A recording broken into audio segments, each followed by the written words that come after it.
बिस्मिल्लाहिर्रहमानिर्रहीम। अस्सलाम वालेकुम यूट्यूब व्यूवर्स, उम्मीद है कि आप सब खैरियत से होंगे। मैं आज आपको अबुल कलाम अपने बचपन का वाक़या बयान करते हैं कि स्टोरी बताऊंगी। स्टोरी स्टार्ट करने से पहले मेरी आप सबसे रिक्वेस्ट है कि आप मेरे चैनल को सब्सक्राइब करें और अगर वीडियो पसंद आई हो तो लाइक करें और शेयर करें।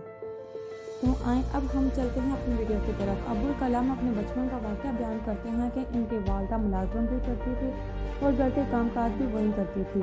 एक रात खाना खाने के वक्त इन्होंने सालन और जली हुई रोटी मेरे वालिद के आगे रखी। मैं वालिद का रद्द अमल का इंतज़ार करता रहा कि शायद वो गुस्से का इजहार करे, मगर इन्होंने इंतहाई सुकून से खाना खाया। फिर मुझसे दरियाफ्त किया कि आज स्कूल में मेरा दिन कैसा गुजरा।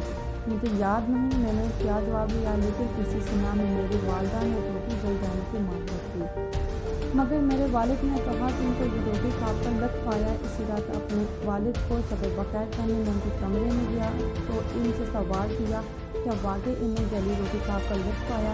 उन्होंने प्यार से मुझे अपने बारे में बल लिया और जवाब दिया कि तुम्हारी वालदा ने एक पर मुशक्कत दिन गुजारा और फिर थकने के बावजूद घर आकर हमारे लिए खाना भी तैयार किया है। एक जली हुई रोटी कुछ नुकसान नहीं पहुंचाती, मगर तल्खी रद्द अमल और बदज़ुबानी जज्बात हमेशा दिल दुखाते हैं। मेरे बच्चे ज़िंदगी बेशुमार नापसंदीदा एशिया और शख्सियत से बड़ी हुई हैं।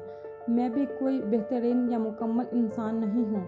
ये समझता हूँ कि हमारे इर्द गिर्द लोग और अजीज़ भी गलती कर सकते हैं, लिहाजा एक दूसरों की गलती को दरगुजर करना, रिश्तों का बाखूबी निभाना, आला ज़र्फ़ी का मुज़ाहरा करना तल्लुक़ात में बेहतरी का सबब बनता है। ज़िंदगी इतनी मुख्तसर है कि इसमें माज़रत और पछतावों की कोई गुंजाइश नहीं होनी चाहिए। रिश्तों की कदर इनकी ज़िंदगी में करें,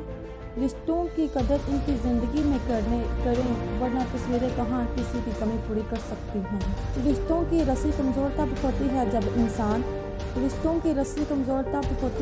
इंसान गलतफहमी में पैदा होने वाले सवालों का जवाब भी खुद बना लेते हैं। शुक्रिया।